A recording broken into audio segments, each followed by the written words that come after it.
சிறுவன் கடத்தல் வழக்கில் சிக்கிய எம்எல்ஏ பூவை ஜெகன்மூர்த்தி சினிமா காட்சி போல வழக்கறிஞர்கள் புடைசூழ கோர்ட்டுக்குள் வந்து சீன் காட்டிய காட்சிகள் தான் இவை.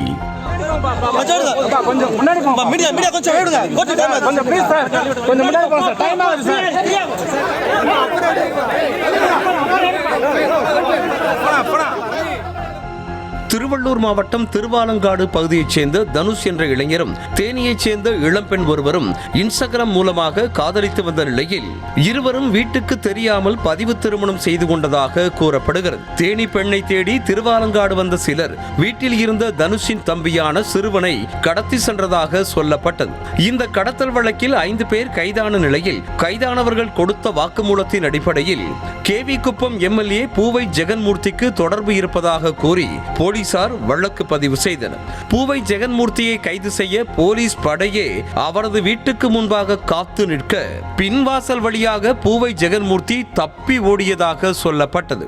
இதற்கிடையே முன்ஜாமீன் கோரி சென்னை உயர்நீதிமன்றத்தை நாடிய பூவை ஜெகன்மூர்த்தியை நேரில் ஆஜராகுமாறு உத்தரவிடப்பட்டது.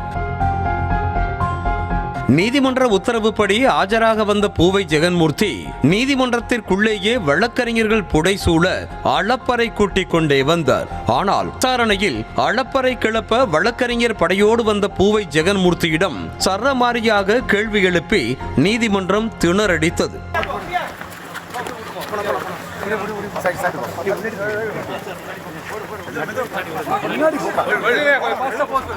முன்ஜாமீன் மனு நீதிபதி வேல்முருகன் முன்பாக விசாரணைக்கு வந்த நிலையில் கடத்தல் வழக்கில் எம்எல்ஏ பூவை ஜெகன்மூர்த்திக்கு எந்த தொடர்பும் இல்லை என வாதிட்டது.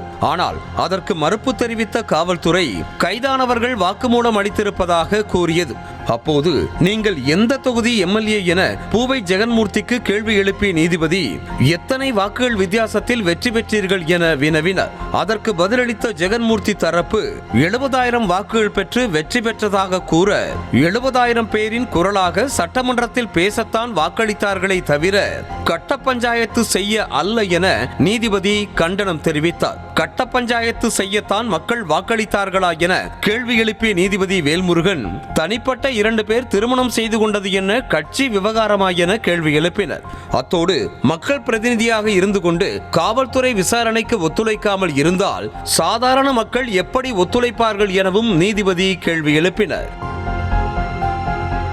எம்எல்ஏ என்ற போர்வையை பயன்படுத்தி பதவியை துஷ்பிரயோகம் செய்யக்கூடாது என்ற நீதிபதி வேல்முருகன் எம்பிக்கள் எம்எல்ஏக்கள் மக்களுக்கு முன் உதாரணமாக இருக்க வேண்டும் என்றதோடு மக்கள் குறைகளை நிவர்த்தி செய்ய வேண்டுமே தவிர கட்ட பஞ்சாயத்து செய்யக்கூடாது எனவும் கட்ட பஞ்சாயத்து செய்ய உங்களுக்கு யார் அதிகாரம் கொடுத்தது எனவும் சரமாரியாக கேள்வி எழுப்பினர்.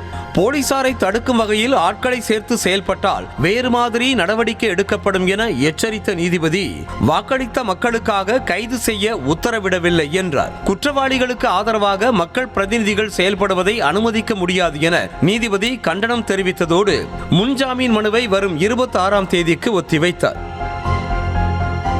விசாரணையின் இறுதியில் கடத்தல் வழக்கில் சம்பந்தப்பட்ட ஏடிஜிபியை கைது செய்யவும் நீதிமன்றம் உத்தரவிட்டது. வாக்களித்த மக்களுக்கு மரியாதை கொடுக்கும் வகையில் எம்எல்ஏ பூவை ஜெகன்மூர்த்தி கைதுக்கு உத்தரவிடவில்லை என்ற நீதிபதி அரசு ஊழியரான ஏடிஜிபிக்கு இந்த சலுகையை வழங்க முடியாது என்றும் தவறு செய்யும் அதிகாரிகளுக்கு இந்த நடவடிக்கை ஒரு பாடமாக அமையட்டும் எனவும் கருத்து தெரிவித்தார்.